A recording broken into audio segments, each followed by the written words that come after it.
Everett. Lucas. Hello, how are you today? I'm a sleepy kitten. You are a sleepy kitten. You tried canceling on me 5 minutes ahead of time. No, just the video component. Which is real interesting because you knew we were videoing. No, I you did knew not. we were taping. No. Our text message, we'll want to do this today so that we can give him plenty of time to edit. know What did that the mean? entire nation of Nepal can fit within the state of Pennsylvania? Welcome to the Let's Get Bread podcast, where we talk about all things sex, money, food, and religion. Today we are talking teamwork. And I think this is a really good topic for us. I think we've been meaning to talk about teamwork for quite some time. Now, what is teamwork? Well, you tell me. It means very little to me. Yeah, I know. I know. I've been a part of teams. I'm on Microsoft Teams. How many different teams have you been a part of? No, I mean, I've been on plenty of teams. I love team stuff. I love, my big anxiety in life is letting people down. I'm a people pleaser. I'm trying to do better. But I find that working with people really motivates me. It doesn't motivate me. I know, and we're going to talk about why. Talk about your experience with teams. Why aren't you motivated by others? I think, And why are you not scared to let me down? I think it's just a thing of where I don't want to. I hate the feeling of like, oh, I let everybody down. It's like I don't want to do it to start with. Like I've been on a baseball team in Little League when I was a wee child, Oh, here we go. and I was, at 10 or 11. Nobody's good at baseball. Bases are loaded. What is 2 it? outs. And it was just, a little league thing. You do it, and that was that. But I was like, that's what everybody's obsessed with, is this game. Like, this is stupid. You people are stupid. Hated it. I rode on my crew team in college. That was nice. I was the captain of my crew team. Well, and that's a real true team sport. Yeah. Like where you all need to be in sync and Yeah. together. And yeah. And I did well at that. I was actually a very good member of my team for the crew team in college. I don't believe you. I was. I was captain of my crew team my senior year of college for the first half of the year, and then I stopped going the second half of the year. So let's get back to Little League, because I want to know about the psychology of who you are. Did you strike out and then your team lost? Mm-mm. So what was that all about? What was the story there? I think I just hated it. It was just boring. Oh. So what it really was is my sister played softball growing up every summer. She did every sport, everything. Mm-hmm. And so I love attention as much as anybody else does. And I noticed she got so much attention. I said, if I do a sport thing, then I get to dictate where we go, when we travel, all of that. Like if I have practice every day after school, Ma's got to drive both of us places. And Right. then, I was like, oh, amazing. I want that. And then I played the game and I was like, I fucking hate this. This is so boring. All of these kids are idiots. It just was not my scene. But that's just sports. So it wasn't like you didn't feel like you were ever letting them down by participating? No, never. So Never then, once. Yeah. So then what are you scared of? Sharks. In a team Farts. context. Farting at the wrong time. And at Davos while I'm giving a speech. I couldn't be bothered. I just couldn't be bothered. Once I realized what I'd gotten myself into and realized what a time commitment it was, like, oh, this does not agree with me. Does any part of you feel pressure to perform, or like it maybe you get performance anxiety because you don't want to let someone down? In a sporting context, if I Even just forget sports, just like life, team. topping, Yeah, I wouldn't tag you into top. I'll be honest. No. don't make me do it. I'll cry. Yeah. Just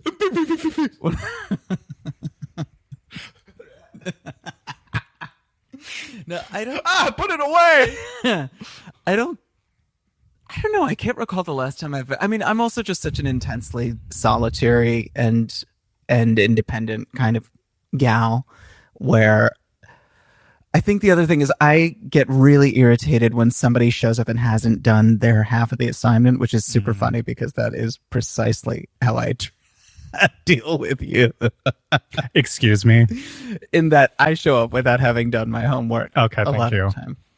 And you smell. And so I do not. I do not. And I also have a pathology that makes me need to pick at insecurities all the time. I'm fully, it was hard hanging out with you at first. I'm fully past it. You really can't, there's not one part of my psyche that you can't touch. Like, Oh, God. you're welcome to all of it now. Yeah, I'm just not a team player.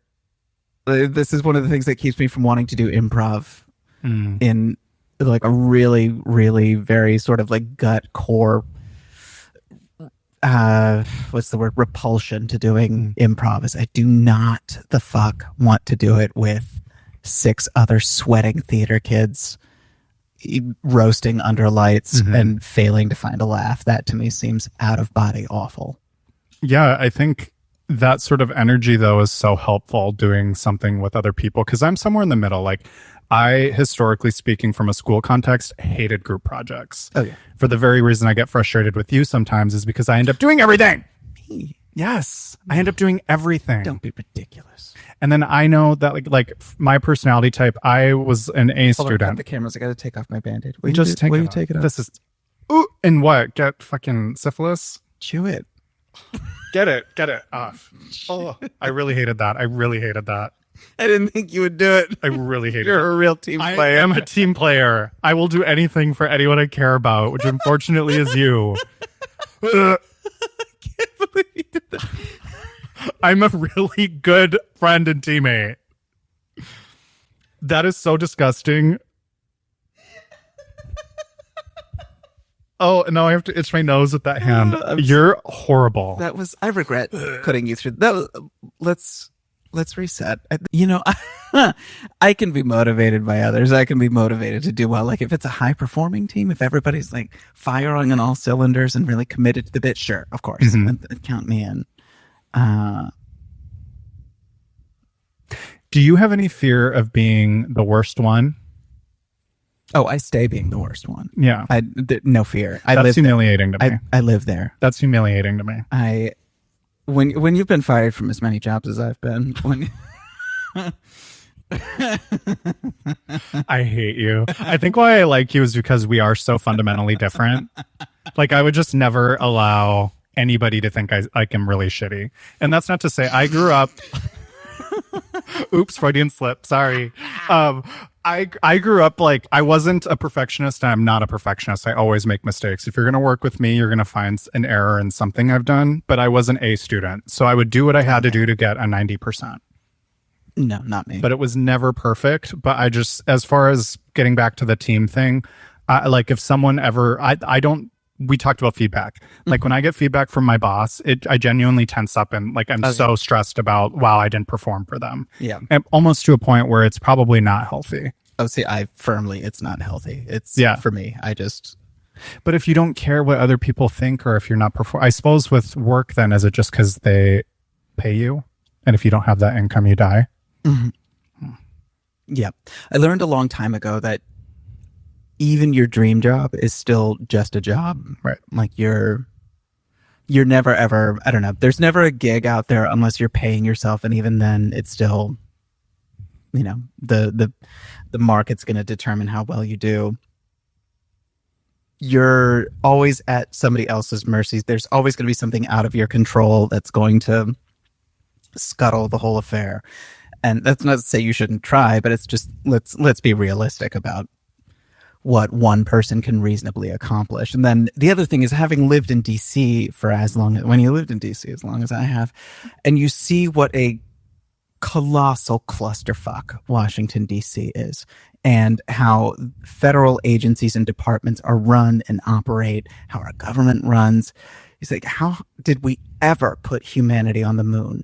The shit is so backwards and poorly managed that I think the conspiracy theorists might be onto something. Like maybe we didn't go to the moon. The fact that we have the idiots running the country that we do now, and have had the idiots we've had running the country, not even just to highlight any one specific idiot, but idiots across the board running the thing. Like, oh yeah, the teamwork has taught me none of us is as dumb as all of us. You know what I mean? Like together we're dumb, but we can be so much dumber together. And we are. And we are so much dumber together. Yeah. So that's, I think, where my philosophy on teamwork these days. And so, you also a team. I've also had so many like job teams where like we're like a family here, and that's like, oof. I can't get behind family. I can't. That's hard for me. No, all that is just to say, like when you've got a team, like and restaurant jobs for some reason are places that really love that. Like we're a team. You're letting your team down. In the work environments I've been in, that has been the most family like though. In just the most toxic ways, sure. Yes. But this is maybe the other thing where being a part of a team to me always implies that you've either been put there by somebody else, or you are there, like you've been sentenced to it, or you're there because you need the paycheck, and then people take advantage of you on that team. Like restaurants are the gold standard. I'm like, we're a team here. You need to pull your own weight. I know that Miranda's out sick for the past 3 weeks because she got mono at the fire festival, but we need you to pull 6 doubles. Right. And I'm like, I don't want to do that. And they say, well, then you're not really being a team player. We're a family here. Yeah, the work scheduling thing is crazy because that person's never going to be able to repay you back. Yeah. And, maybe it's in the same way that, like, oh my God, you know how you see around, trying to think of what occasions, maybe like gay birthdays, you have like the worst homosexual, posts a birthday picture on the gram, all of their friends around them at, whatever beach or a brunch restaurant, and they'll be like chosen family. Oh God. I think of however many DC homosexuals I would see this from. Like, this brings up a good question. Vulnerable question. Are you prepared? You see, as gay people, we get to choose our families. Do you think you're a good friend? Yes. So then, is friendship easy for you? Sure. No. Yeah, sure. Being a teammate's really just like being a friend. That's how I see it. Maybe I'm just such a deeply not sport person that team. But it's not just relative to sports. And those are the main contexts in which I encounter. We are a team, unfortunately. See, even now it sounds like a marriage. So, well, I mean, listen, this is our baby. Why won't you work for me? This activates that response. Like, I don't fucking work for you. You do, though. Because if we were a team, I wouldn't have to give you tasks. You would do it. I don't work well with task-based communication. We have to. I don't think that's true. My Monday night before this pod comes out is very different than yours. Mm. You texted me, and this is the only time I've ever resented you for it because I do enjoy doing this. You're like, Mommy just had sex twice. And I was like, oh, I've been listening to your voice for 3 hours, trying to edit out as many as yours, and my likes as possible. And your mouth breathing. So that's only been an issue that last episode. And I will just say out loud, I am sorry. Yeah. What do you want from me? Show me you care. So let's just get into it. I'm annoyed with you. Let's get into it. You knew we were recording today. Mm-hmm. I gave you a window. I said this as a joke. I said, I'm free after 2, but I have a hard stop at 11 p.m. Yeah. Meaning I'm totally open.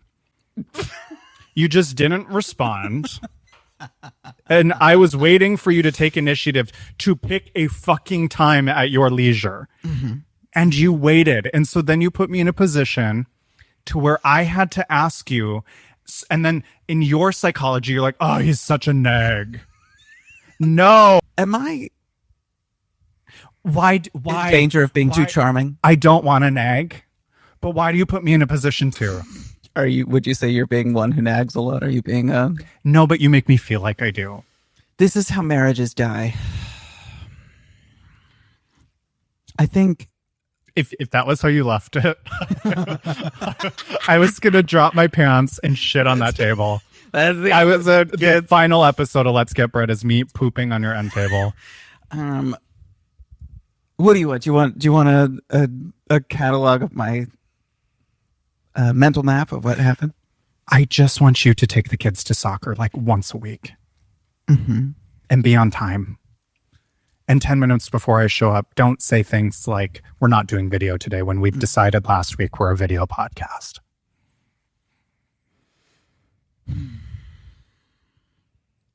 You bore me.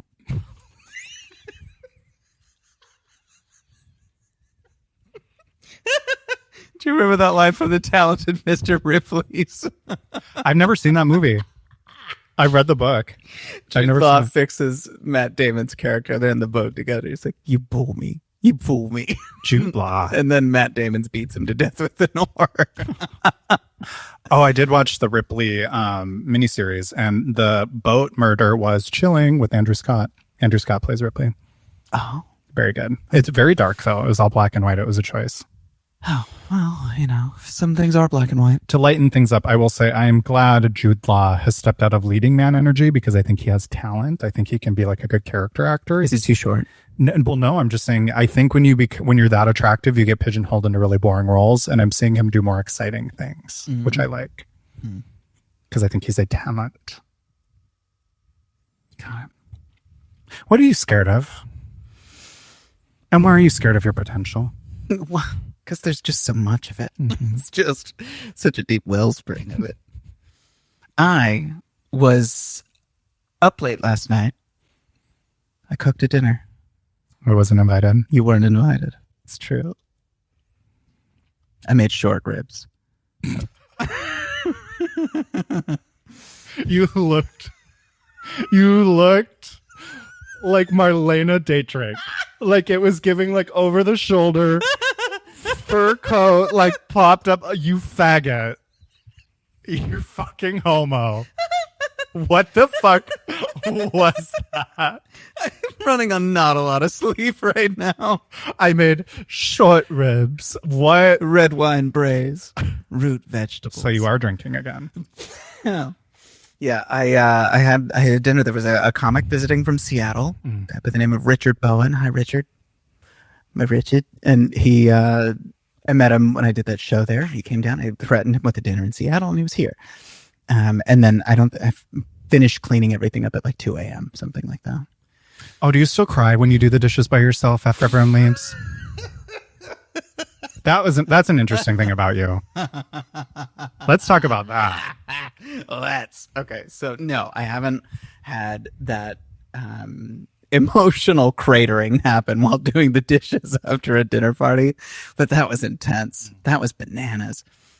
I get that though a lot. I feel like I would feel that way of like, man, there was so much excitement. You live in this apartment alone. I'm not even talking shit, but like all of a sudden these people fill your space and then leave. I mean, I know you're used to it with strangers in the middle of the night, but it was such a, well, I mean, I think I was a real team player last night. You do a great job hosting. It was what you could do. You know, sometimes one should play to one's strengths, and my strengths do not involve skills. Generally, my strengths do not involve clear communication when it comes to logistics. Not a logistics guy. Okay, I'm more of a surfaces guy, more of a heat guy because of cooking. I've been drinking, and I just. No, I did not have. Every time I do the dishes after a dinner party, I do have a blinking fear. It's like, what happens if it? What do I do if it happens again? If the darkness finds me?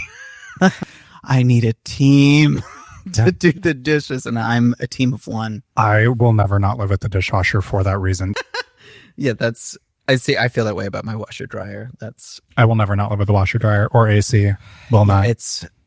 It is hard. Hand washing dishes I can get down with because it does, in the same way that when you got home from a restaurant job and you need like an hour to unwind before you go to bed, but you have to stand. That's fine. I want to be full. Laundry is my thing.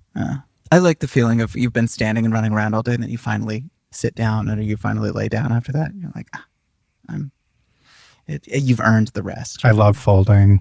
I love ironing. No. I love doing like a little hot press. When's the last time you ironed something on a board? Well, the steamer really took the iron out of the Out. mix. How's it being on a team with me? Come on, give it to me straight.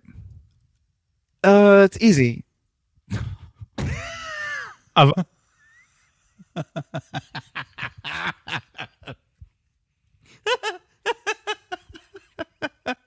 I want you to know that in I didn't think you could piss me off, and you did. Of all the things you could have said, that was the most irritating. I fucking hated that. I need you to understand. In my brainal picture, I saw the clouds part and the sunlight shine down on the adjective easy. I've never been more mad. Being on a team with you is it activates a lot of work trauma for me. Really? Yes. And it's something, it's not you, it's me. Every time I get hey, the link isn't working, did you upload it? I immediately think back to getting screamed at by bosses since shared drives were a thing. And it just immediately, I shit you not, anytime I get that message from you, we're like, hey, it's not opening in the drive. I don't know what happened. Mm-hmm. Like flip my table and do it yourself. I just cannot. If I was in your position, which is probably why I'm taking my position, I would probably feel the same way. Whatever the thing is, and I'll maybe like 50-50, the thing isn't there. Mm-hmm. And then sometimes it is in the drive, and sometimes I've done everything I need to do and you're just not finding it. That's maybe even worse. And like, it's probably, and you'll say that in your text, it's probably there and I'm just not seeing it, but would you please? Or I think what's it called? Mm-hmm. Because last time it wasn't there, and then I literally just didn't see it. Yeah, that was the type of shit that like, so I just sent a fucking Word document to my mother, right? And the certain generations, there's that generational gap. She's like, sweetheart, would you send me a Word document in Pages? I'm like, that's not a thing you can do. She's like, can you make the table of contents? The periods are too long. Like, what are you talking about? It won't open on my Kindle.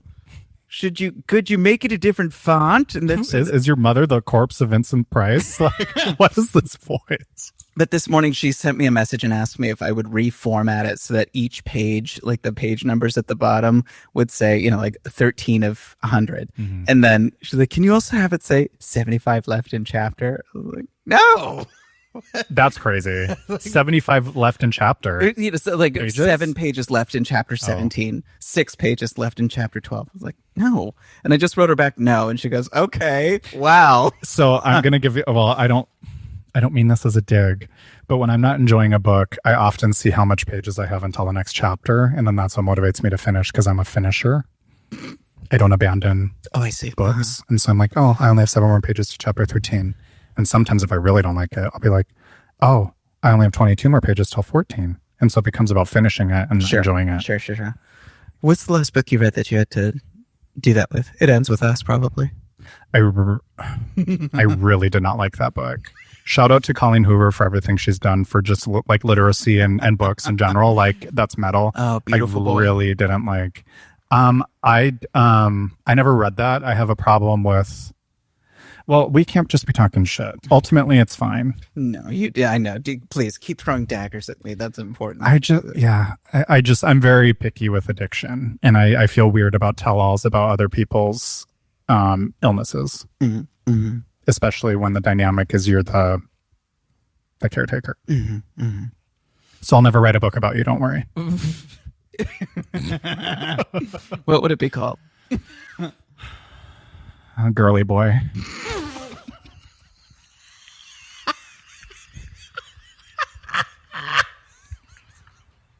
Sissy.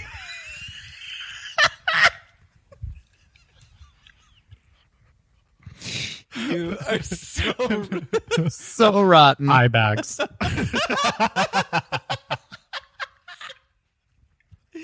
Circles, comma, dark.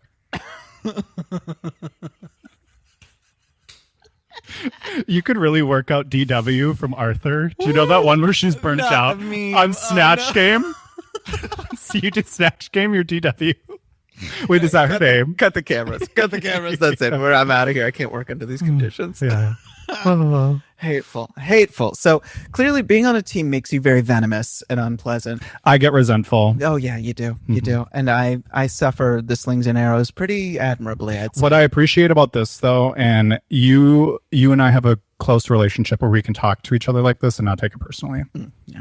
And that matters a lot. Like the fact that I'm even able to like yell at you, like all you need to do is just listen and laugh and like I'll get over it. But if you were to argue back and be like, I'd be like, you do not. And you know you don't. And you're trying to trick me into thinking you do, but you don't. Look how you're blowing out the speakers. I mean it. I know you do. I am, stand-up has not helped me in any way become more of a team player. Not even in the slightest. It's a little sport. Where'd it go? I think like, I mean, I was thinking about this just talking with the comics yesterday about the jobs they work, like, oh, we're hybrid. I love hybrid work. The lovely Alyssa Fox, friend of the pod, Alyssa, is like, I just got a new job. Congratulations. But it's something like, I don't know, Tuesday, Wednesday, Thursday in the office. And it's like, oh, no, could not do it. Oh, that sounds so nice. Awful. And I've lost the capacity to sustain any sort of, what's the word I'm looking for? Like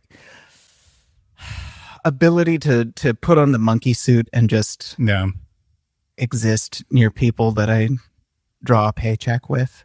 I can't do it. Something about it. It's just like the inauthenticity.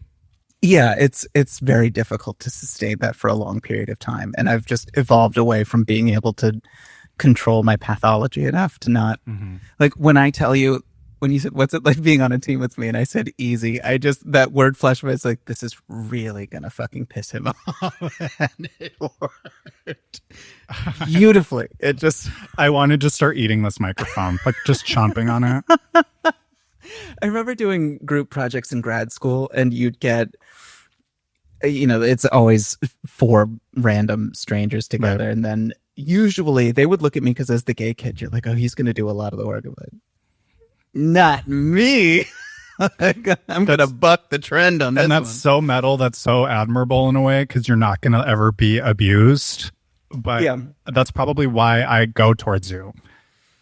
To try and abuse me? No, because I'm like, that's something I admire about you is I suppose the very thing that fucking drives me crazy is you can be unmoved in a way. I don't know what I'm currently insecure about. What? I fear that people will listen to this podcast and think or feel sorry for you because I've yelled at you.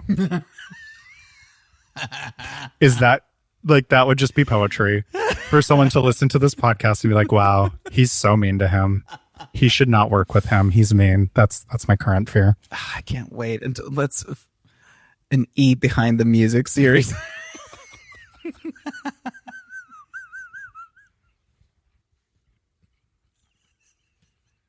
You're in a Snoop puffer, smoking a Marlena Dietrich like pipe. I just look like Janice from the Muppets somehow on up surgery. Truman Capote.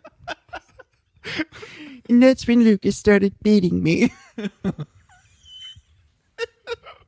I'm the Swans. Me and Abby Rose Marks leading the Swans. All right, Rose Marks. What a lamb. She'll be on the pod soon. She catches strays a lot on this podcast here. Not strays. We talk fondly of her. We got to have her by. Yes. She is. Okay, so if and when I write a musical, Absinthe, you are at the top of my list. I will not see the show because I hate musicals, but you are my leading lady. I had a friend point out the other day, and he listens, and he was like, for like someone who doesn't like musicals, you guys reference musicals a lot. It's not by choice. He was dying over the If Then being what made Jason stop doing cocaine. Yeah, this is rock. I think this episode of the podcast has been my rock bottom. I think you're doing great. This has been like a performance review. This is why this has been terrible. This has been you giving me a performance review on being an unreliable hot twink. I'm just showing. I think this has been really fun, and you showed up and you did it, and you didn't want to do it, but you needed someone. This is like a good part of teamwork where it's like, I didn't want to do it. I was motivated to do it because if I didn't, I would have pissed my teammate off. We worked it out and together made music. What do you look for in a teammate? Effort. That's it. No, be realistic. What are you looking for? Why am I doing this? When we started the podcast, it was rough goings, folks. I was like, Everett, I can't even talk to you because you were so sensitive. And so I remember talking to my friend Maddie about it, and she was like, I don't know. I mean, the nice thing is he's telling you who he is. And you might just have to treat this podcast like it's yours only. And I go, there's no way. He's going to have to change. There's no way. I think we both know change is unrealistic. No. I think, okay, so let's talk performance improvement plans. I want to suggest one for you. Yeah, go for it. Let me have it. Why not? Come on. Why not? I think you could do a little more. Not more. I think you could smile more. I think if you smiled, you'd just be a lot prettier.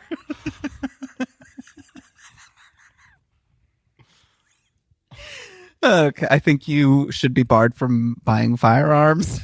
Okay, I agree. 1,000%. Specifically after this episode. Yeah, lots to think about today on the pod, kids. What do you like best about being on a team? What I like best about you? I think you have a genuine talent. I think you're fun to talk to. I would have never wanted to do a podcast with anyone who I couldn't like do bits with and like riff off of, and you're good at that. We got coffee like every day for a while. Oh my god! And that's a lot of money we spent on coffee. A lot of coffee. I buy coffee every day.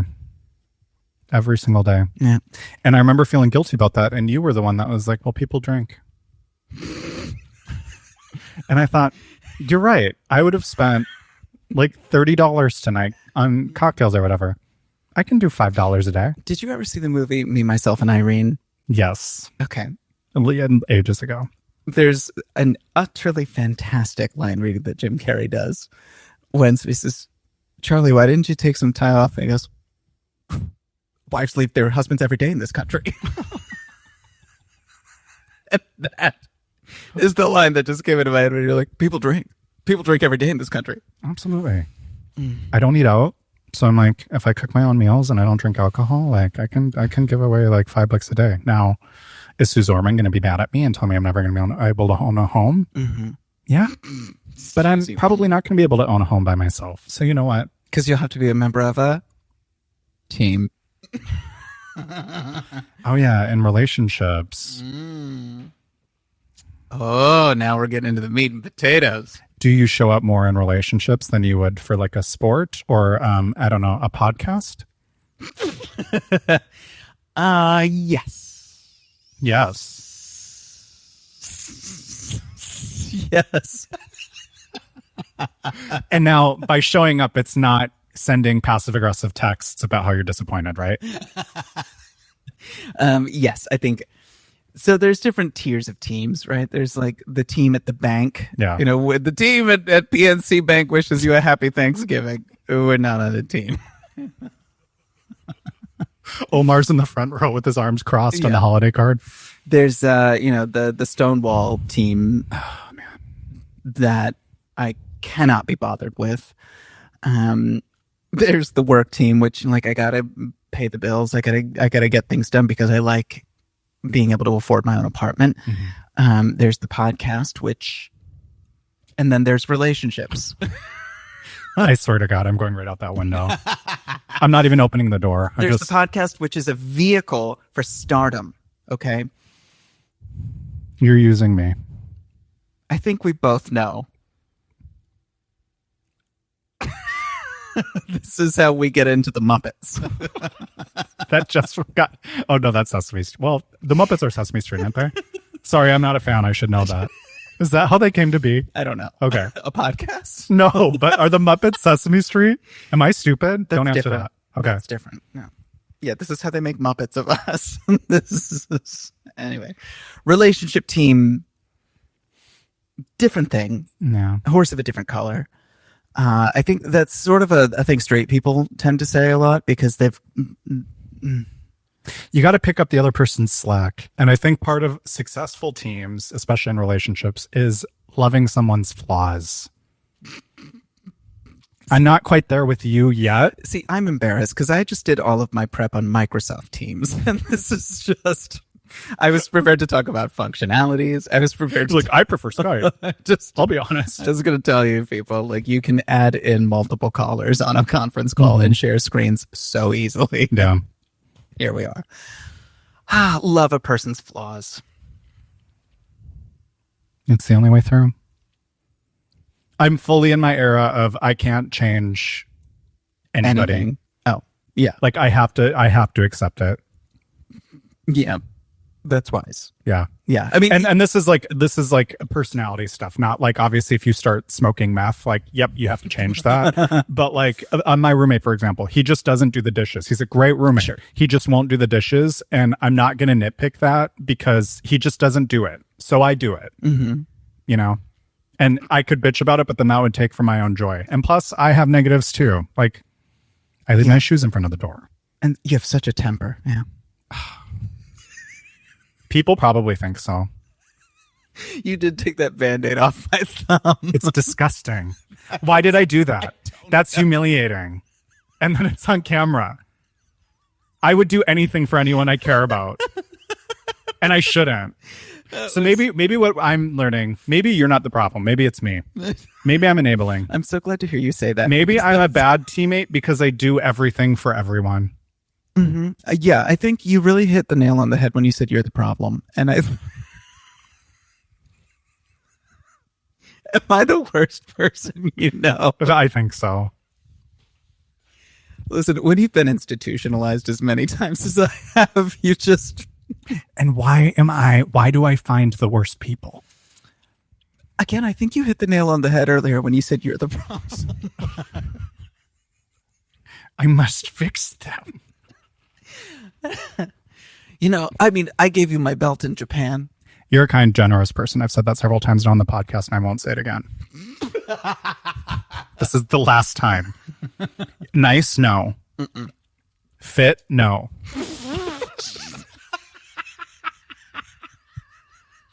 Generous, yes. I can't believe you have sex, but you're I'm hygienic. working on my upper body strength. You know, I think so.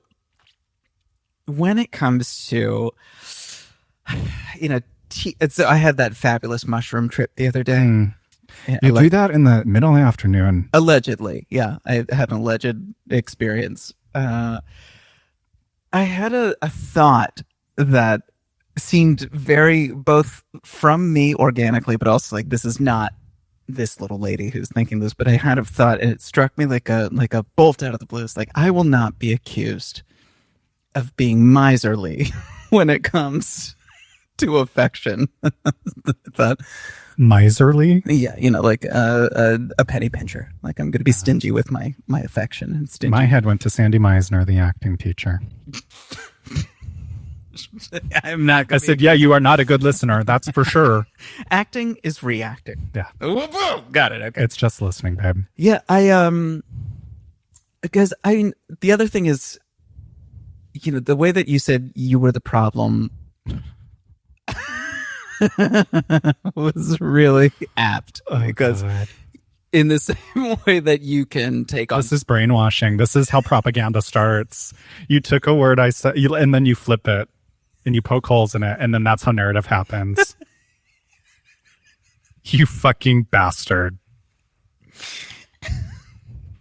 This is I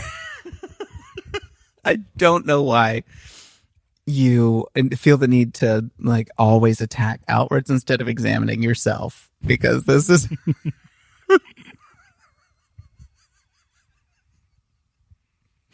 So it's a little known fact, but I go to therapy at the same time every week, and we are filming this exactly right after my appointment. And we actually talked about how I need to self-reflect less Here we go. and how it sometimes gets into self-involvement. What do you know? You cycle through therapists till you hear the right one that says what you want to hear. You referred me to him. Like, what are you talking about? It's true. I did. This took a turn. Where was I going to go with this? I forget. I don't know. You're not trying to be cheap or miserly. That was a while ago. Oh, then. yeah. Okay. So I try not to be stingy with my genuine concern, affection, whatever else.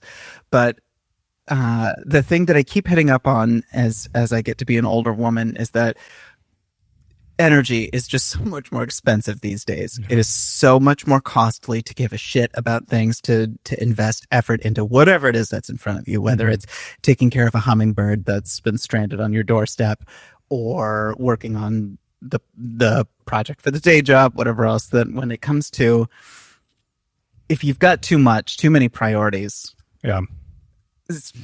You drop the ball. you drop the ball. You do drop the ball. And you hope you have a very forgiving podcast partner who's not going to make a big fucking stink about it. Sometimes we're lucky, sometimes we're not. The greatest apology is changed behavior, and that's all I'm going to say. That's all I'm going to say. Talk is cheap, they say. Indeed. And this podcast is free. That's So let's end on a warm and fuzzy. I like you being on my team. I think together there's something. There's a certain je ne sais quoi about you. okay. And there are things I admire about you. Go on. Well, it's not your upper body strength or your attitude or your lack of a desire for a to-do list or any sort of productivity. You have a book called Incest in your bedroom, which is bizarre. That's weird. It's by Anais Nin. But I do think you are smart. You can spit. You can talk. Is there a way you could deliver these lines without, just not through clenched teeth? Do you think you could do this without you? Okay, I'll be honest. You're the only one who wants me. Okay? I sent out the resume. You're the only one that replied. What do you do when there's just one rickety little pony still circling the track at the end of the race? Like, you gotta take this one home. Been beaten like a rented mule, but it'll pull a wagon. That's mixing my metaphors. Not Lauren Bacall showing up. Around here, we don't like teams, we love them. Oh my God. I can't say this on the pod. You just reminded me. I forgot. Never mind. I'll tell you later. Oh God. All right. Well, this has been a delight. I got stuff off my chest. This helped me. Okay. I can go and do everything now for the next 3 months until it happens again. Good. Yeah, I think this was good for you too. I think you really had a big breakthrough Yeah. when you said you were the problem and that you're, And this is Stockholm Syndrome, kids. Welcome.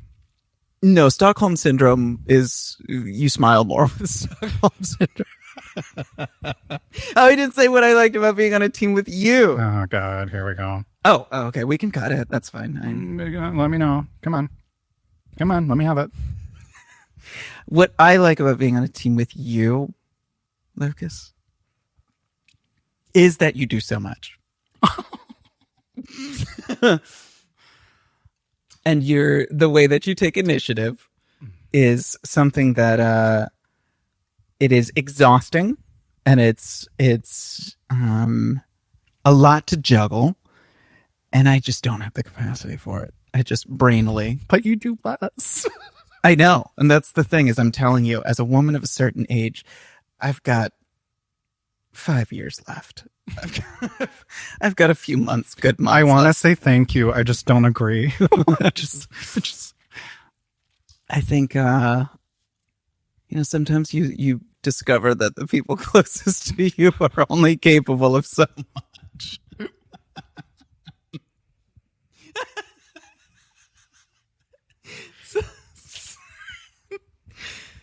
And, when it's time to take me to the veterinarian and put me to sleep, you'll say we had some good episodes. And this is how we get on the Muppets.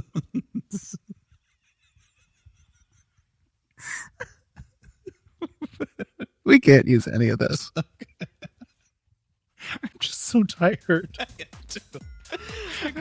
We gotta go. For 7 people. Okay. Bye. Stop.